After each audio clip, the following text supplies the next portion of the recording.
If you ever see a group of guys in white hoods carrying scary, sharp, heavy weapons, run. Because chances are, you just crossed paths with Keel, one of the most feared gangs in Windbreaker. Keel is easy to spot with their white hooded jackets that cover their faces, but what makes them truly terrifying is how they fight. They don't use fists or kicks. Instead, they go all in with blunt weapons. We're talking bats, planks, steel pipes, whatever they can swing. And yeah, it's just as dangerous as it sounds. So hold on tight, because starting with Keel, I'll introduce you to every gang in Windbreaker. And by the end, you'll meet the one gang that actually pushed Umemiya and Bofurine's top brass to their limit. The thing is, most people don't even know where Keel came from or what they stand for. Their goals and beliefs are still unknown. Even their leader, Shingo Natori, looked confused when someone asked if he was the one who started it. Keel are the main villains in the manga's Keel arc. They fight dirty and go for pain. Most of their weapons are junk from factories, damaged but still deadly. They gang up on opponents and beat them without a second thought. The arc kicks off when Anzai from Class 1-1 gets attacked. Turns out another student, Nagato, was dragged into Keel. He was bullied, forced to steal, and stuck in their grip. Class 1-1 goes to their hideout to confront them, but the fight gets ugly. That is until the second years arrive to back them up. Together, they beat Keel. But just when it seems over, someone steps out from the shadows. On his shoulder is a tattoo that says Frank, and it feels like something bigger is coming. Keel rules through fear. Once you're in, it's hard to leave. New members have to collect money any way they can, and if they come up short, they get punched. One punch for every 1,000 yen they miss. On top of that, they're forced to buy old clothes and shoes from higher-ranking members at crazy prices. Natori doesn't run the gang alone. He's got 5 powerful fighters backing him, such as Kongo, Kirishima, Mugami, Kaga, and Tone. They're called the VIPs. While the rest of Keel fights in numbers, these 5 take on the strongest enemies head-on. Keel shows up again later in the Noroshi arc, but it's clear they're no longer what they used to be. They've become complete frauds compared to their prime. Shishitoren is one of the most intense gangs in Windbreaker. They wear bright orange and white jackets with twin lion heads and a fierce logo. At the top of Shishitoren, there's the leader, called the first in command, followed by the second in command, who takes care of the rest. The vice leader, Joe Togame, is a tough fighter who handles most of the gang's dirty work. The leader, Choji Tomiyama, is the one who controls the gang's path and beliefs. And these guys? They fight only for strength. When we first meet them, they're chasing a kid through the streets and laughing as one of their own gets dropped by Sakura and Sugishita. Naturally, that doesn't sit well with these two, especially Sakura. You see, Shishitoren is one of the most notorious and chaotic out there, or at least they were until they changed. So what happened? Things start to heat up when their members walk into Bofurine territory and get stopped by Sakura's group. That brings out Togame, and soon after, Choji joins in. To keep things from blowing up, both gangs agree to settle it with a one-on-one tournament at Shishitoren's base, called The Cage. The matchups are Sugishita vs Arima, Hiragi vs Sako, Suo vs Kunama, Sakura vs Togame, and Umemiya vs Choji. Now, Choji isn't like most gang leaders. When he first teamed up with Togame, he believed strength was the key to freedom. But once he reached the top, something changed. Instead of leading the gang, he started kicking out anyone he thought was weak. He wanted the gang to be as strong as he was. He even forced Togame to follow his harsh rules. If someone asked for help, he just saw them as weak and got rid of them. Over time, that joy he once felt, gone. Togame stayed loyal, but the cracks started to show. Choji became cold. He was jealous of Umemiya and how he led Bofurin with happiness, loyalty, and ease. Choji thought beating him would prove he was the strongest and freest. But when they finally fought, Umemiya didn't see strength. He saw a lost kid swinging without meaning. During their fight, Choji admits he's jealous. He wants to live happily and free like Umemiya, but he loses. Umemiya tells him that his fists are powerless because he fights for nothing. It doesn't carry any weight. And that speech hits hard. After clashing one last time, Choji finally breaks down and realizes how badly he messed up Shishitoren. He says sorry to Togame and accepts defeat. Umemiya doesn't take over the gang like Choji thinks he'll do. Instead, he invites Choji and Togame to a picnic with Bufferine. There, Choji asks how Umemiya stays happy as a leader. The answer? Umemiya just loves eating. By doing that, he gets to laugh, talk, and hang out with his friends. That's what makes life fun. Being strong has nothing to do with it, and Choji finally gets it. He lost that fun a long time ago. In fact, he realizes he was happier before he ever became the leader. He just didn't notice. And now, it all makes sense. Why his fists felt so empty and why he couldn't win against Umemiya. Even Sakura starts to forgive Togame. Umemiya leaves his punishment up to Sakura, and Sakura just tells him to change and be a cooler person next time. It's fair to say Choji and Togame did just that. After their loss, they changed how Shishitoren works. They became allies with Bofurin and helped them in their fight against Noroshi. Next up, Kraken. And you might be thinking, wait, what's Kraken? I've never even heard of that gang. And honestly, you're not alone. Kraken isn't part of the main Windbreaker storyline, at least not yet. But they do appear in Windbreaker Rebel Heroes, which is a canon game in the series. That means they're officially part of the universe, and there's a real chance we'll see them showing up in the manga later. Kraken is led by the Takuya brothers, Takuya Takeru and Takuya Toru. And if there's one thing you need to know, it's that Toru is insanely strong. Like a top tier fighter strong. They're known to be enemies of Shishitoren, which actually gives them some serious street cred. In fact, Toru was believed to be even stronger than Choji during his duel with Umemiya. And it took the entire, though weakened, Shishitoren gang to take them down. We don't know much more about them yet, but based on what we've seen, Kraken could easily become one of the next big threats in Windbreaker. You might not think much of them at first, but Robo Ichiza isn't just some random gang in Windbreaker. They're actually one of the most unique groups in the whole series. While other gangs fight to take over turf or protect their pride, Robo Ichiza fights so that people can enjoy life without being scared. Their motto is one of the most meaningful out there. Like Kenji Nakamura once said, it doesn't matter if we don't win. Robo Ichiza's job is to make sure people can have fun and feel safe. If we can keep doing that, then winning or losing doesn't really matter. Even if you beat all of us, even if we're lying on the ground, as long as the street and Shizuka are safe, that's all we care about. Their leader, Kanji Nakamura, makes it clear. Their real job is to protect the red light district and make sure everyone feels safe and happy there. Winning fights isn't the goal. As long as the street is peaceful and people are okay, they see it as a win. Kanji started Robo Ichiza with just a few people who worked in the area, like bouncers, shop workers, and bodyguards. They weren't school kids or tough guys like the other gangs. They were just locals who all wanted to protect their homes. But they do way more than just fight. They protect the girls working in the area, stop fights before they get worse, clean up in the mornings, help shops when they're short on people, and even make sure drunk folks get home okay. If something needs doing, they're already on it. They're actually the smallest group in Bofurine's allies, with around 20 members. But what they don't have in size, they make up for in skill and teamwork. Every member knows how to fight up close and can handle tough situations. Kanji doesn't just boss people around either, as he fights right alongside them. Their group doesn't deal with drama or power fights. Everyone knows their roles, and they're loyal. Guys like Akihito Miyoshi, Shogo Hidaka, and Ritsu Otoya always step up when Shizuka or someone from their turf needs help, even if it means leaving their shifts for a while. Later in the story, they fought alongside Bofurine against Noroshi and Keel. What's more, they're adults who actually believe in second chances. After their fight with Gravel, they gave him another shot because they saw something in him. Hold up real quick. Before I show you the next gang, if you're enjoying the video so far, be sure to stick around and hit that like and subscribe button. Alright, let's keep going. Speaking of Gravel, they're up next. Gravel is a gang that's all about survival. They come from the rough streets of the Sonoba district, and were formed by young guys who had nothing, no homes, no families, and no money. Their motto is simple: all of us will work together and become one unit. Everyone in the gang is treated the same, no matter how strong or weak they are. Whatever job they take on, whether it's scouting, guarding, or finding bounties, they split the rewards equally. Their strength isn't about being the toughest, but instead about sticking together. They see each other more like family than fighters. Their leader, Shuhei Suzuri, said it best. They've got numbers, and they can use that to get jobs. Whatever they earn gets split fairly between everyone. That's their one rule. If someone falls, another one picks up the slack. If they stay united, they all win. The problem with this is that they'll take on any job, even illegal ones. Gravel started with just 3 boys. One of them was Shuhei Suzuri, a skinny kid who hadn't eaten in days. As more struggling kids joined, food became harder to get, and tension grew. But Suzuri had a plan.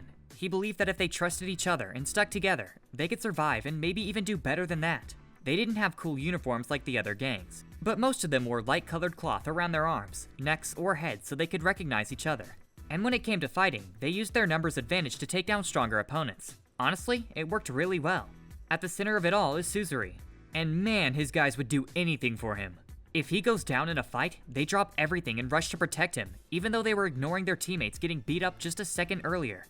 You see, Suzuri is a fighting genius. He can copy any move just by watching it once. In his fight against Tsubakino, he perfectly copied a high kick after seeing it a single time. We first see Gravel when they go up against Bufferine and Robo Ichiza. They were hired to get Shizuka. But instead of just beating them up, Kanji Nakamura and Tsubakino gave them a second chance. Tsubakino saw something special in Suzuri and gave the gang an offer to work for the community. That included jobs in or near Robo Ichiza's turf. Suzuri said yes, and the rest of the gang followed him without question. That moment changed everything for Gravel.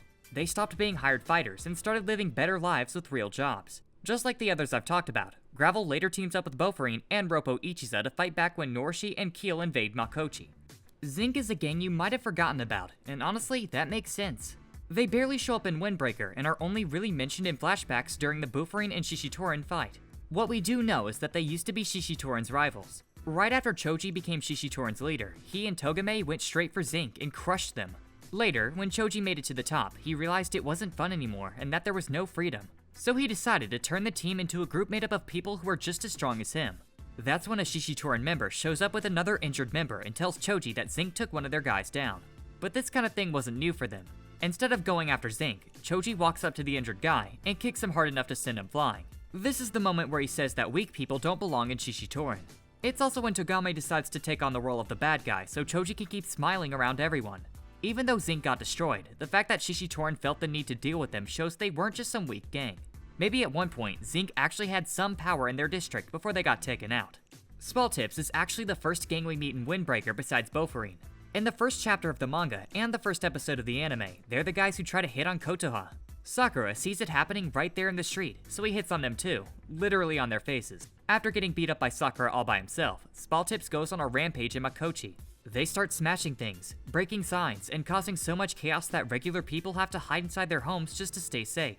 Then Spaltips shows up again, and this time with greater numbers. Their leader, or at least that's what I suppose this man is, starts mocking Sakura, making fun of his eyes and hair, calling it gross. They clearly didn't like getting taken down by one person, so they decide to start a gang war with Furin. Well, Sakura punches the guy straight in the face and tries to take them all down by himself. Again. At this point, Sakura still believes that if he's the strongest, he can reach the top of Furin all on his own. Meanwhile, Kotoha hears the noise and runs over to check it out. But one of the Spaltips guys sees her and grabs her as a hostage, thinking it'll stop Sakura from fighting. Spoiler alert, it doesn't. Sakura kicks the life out of the guy and keeps fighting while trying to protect Kotoha. But even he can't fight forever, and their numbers are just way too much. Luckily, right before Sakura gets taken out, Hiragi and the other Bofurin guys show up. Hiragi takes a hitman for Sakura, tells Kotoha not to say anything to Umemiya, and then leads the others to wipe out the Spaltips. After that, we never see these frauds again. Next up, we've got Cobalt. And there's not much to say. These guys showed up in a special chapter made to promote the Windbreaker game and got absolutely stomped by Shishitoren. They first show when Shishitoren is still deciding who will be their next leader. They're hinted to be messing with Shishitoren a lot of times already, but they lost in the special chapter. In fact, Choji alone took down many of them by himself, though Togame and the other guys backed him up. Aside from that, we don't know anything more about them. So instead, let's talk about this gang. For starters, Bofurin was formed by the students of Furin High School to protect their hometown, Makochi. And they take that job seriously. You can tell the moment you walk into town. There's even a sign that reads, "Anyone past this point who causes pain, who brings destruction, who holds evil in their heart, will be purged by Bofurin without exception." And they mean every single word of it. You see, the people of Makochi gave the group the name Bofurin to thank the students for always looking out for them. At the top of it all is Hajime Umemiya, who has the 4 heavenly kings by his side, who are his first allies and the strongest in the group. Since every student at Furin is part of Bofurin, they're different from other gangs. They're organized. They've got 4 teams, and each team includes students from all 3 school years. Each class has a captain and 2 vice captains, and every team is led by one of the 4 heavenly kings. Here's the team setup. The Tamon team is led by Hiragi, with Jin Yanagita and Yodai Matsumoto as his vice leaders. The Jikoku team is led by Tasuku Tsubakino, and Seryu and Uryu are backing her as advisors. Then you've got the Zojo team led by Momose, and the Kamoku team led by Sazu Mizuki. There are also grade captains and vice captain. For example, Ren Kaji is the grade captain of Class 2-1, with Kusumi and Takashi as his vice captains. Wataru Shina leads Class 2-2. Sakura leads Class 1-1, with Suo and Miri helping him out. He's got great support from Sugashita, Kiryu, Taiga, and more. Then there are the other grade captains like Motoki Azusawa from Class 1-2, and Tochimoto from Class 1-4, who doesn't get much attention. Bufferine prioritizes keeping Makochi safe. They patrol the streets in their school uniforms, and just showing up is enough to scare off troublemakers. They usually never start fights, but they're always ready when one breaks out. All Bofurine members wear black school jackets with a logo that shows a wind chime and the word Bofurine. When people in Makochi see that outfit, they know they're safe. That's how much trust this town has in Bofurine. With Umemiya leading, the 4 heavenly kings supporting him, and the whole school full of fighters, Bofurine is easily one of the most respected gangs around. They were formed because Umemiya wanted to bring everyone in Furin High together and protect the town so everyone could have fun without fear. Kind of like what Robo Ichiza to their turf is. That's why when Umemiya and his friends, later dubbed the future 4 Heavenly Kings, entered Furin High, they fought their way to the top and made big changes. Before them, the school was just like Sakura imagined, full of fights, chaos, and power struggles. Furin High was known for having the worst grades in the country, but the strongest fighters. It was a place for dropouts, where every day was a battle, no matter if it was on special days like Christmas or their mom's birthday. But all that changed when Umemiya and the Kings crushed the other gangs and brought peace to the school. They turned their enemies into allies, and in just 1 year, Furin High was finally united. Still, as Kotoa once told Sakura, no matter what he does, he can never truly be on top, because he's all alone. And Bofurin, led by Umemiya, is a group that sticks together, enjoys life together, and has the trust of the people they protect. The real question is, who could really be the gang that goes toe-to-toe with a group as powerful as Bofurin? Now let's switch things up because this next gang doesn't just go against Bofurin. They want to wipe everything out. This is Noroshi. To really understand who they are, we have to go way back before Furin High became the school we know now. Before there was peace, before Bufferine even existed, that time was ruled by 2 names, Yamato Endo and Chika Takeshi. It all started when Endo joined Furin as a first year. But while Umemiya wanted peace and unity, Endo had a very different idea. He wanted a group of unbeatable fighters, a gang that only cared about strength. Endo believed that strength should be everything, so he handpicked a tight group of fighters who find fun in chaos. And at the center of all this was Chika Takeshi, a name that struck fear even before he stepped into Furin. Takeshi made a name for himself way back in elementary school. By the time he was in 5th grade, he was already beating up high schoolers. Endo looked up to that. He followed Takeshi's lead, and together, they took over Furin, turning it into a battleground where only the strongest could survive. But things started to shift when Umemiya arrived with his 4 kings. As you may already know, he wasn't just fighting for the top. He wanted to change what Furin stood for. He kept challenging Takeshi, trying to pull him into his dream of a united school. Every time they fought, Umemiya would say, "If I win, you join me." The thing is, he never won. Not once. And that meant he could never bring Takeshi over. Eventually, Takeshi, Endo, and the rest who shared their views left Furin. They didn't care about Umemiya's dreams of peace or unity, so they disappeared before the school officially came together and before Umemiya ever had a chance to beat them. Time passed, Bufferine rose up, the city calmed down, and for a while, it seemed like the wild era was over. But Noroshi and especially Endo were just waiting. Now they're back, and they've started a war. Led again by Endo and Takeshi, Noroshi's goal is simple: destroy Bufferine, crush Makochi, and bring back the chaos they used to rule. More than anything, Takeshi wants to fight Umemiya. That's the only way he can shake off the boredom eating at him. Still, there's one thing you can respect about them. They never break a promise. Even during their time at Furin, Endo and Takeshi always kept their word. That doesn't mean the promises are anything special though. Endo is even seen as a legend. Just like Umemiya, he was only a first year when he started his group of powerful fighters. And they never lost to 2nd or 3rd years, not just in Furin, but also against teams from outside the school. After a fight, they'd leave the place looking like it had been burned to the ground. What was crazy is that despite everything, Endo and Umemiya never actually fought each other. It was always Takeshi, the strongest fighter in Furin's history, who clashed with Umemiya. In the current timeline, people see them as the shadows of the old Furin, and now they want things to go back to how they used to be. When they came back and fought against Bofurine, more members were revealed, such as Kanon Banjo, Chihiro Shakushi, Sataro Tarami, Shuji Hashirao, Genji Suguchi, Kyosuke Masuda, and others. All of them were strong, no doubt about that, but in the end, they still couldn't win against Bofurine and their allies. Because you see, these guys aren't trying to fix anything. They just want to destroy it all. That's what makes them so dangerous. While most gangs have rules or rivalries with Bofurine, Noroshi is back with nothing to lose. And for them, chaos is the fun part. Now here's where things get even more dangerous. You see, right before Noroshi launched their all-out war on Bofurine, they formed an alliance with some insanely strong names. We're talking about Kaito Obiki, the Shimada brothers, Tenjin, and Neo. Noroshi, on their own, were already strong, but with this alliance, they became almost unstoppable. It made up for their lack of numbers and gave them the advantage of dealing with Bofurine's many members, while Endo and Takeshi focused on Umemiya. When the war started, Bofurine was totally caught off guard. Suddenly, it wasn't just one gang anymore, as it was waves of top-tier fighters closing in. No matter where you looked or which squad was on defense, Bofurine was outnumbered everywhere. It was chaos. Luckily, the 4 Heavenly Kings had seen stuff like this before. Back when they were still climbing their way to the top of Furin, this kind of stuff was a daily thing. Now imagine you were isekai transported into Windbreaker. Which gang are you joining? Bofurine, Noroshi, or someone else? Drop your choice in the comment section down below. And hey, if you think that this video is fire, I'm sure you'll love what's coming up next. So go ahead and click on the video on the screen to keep watching.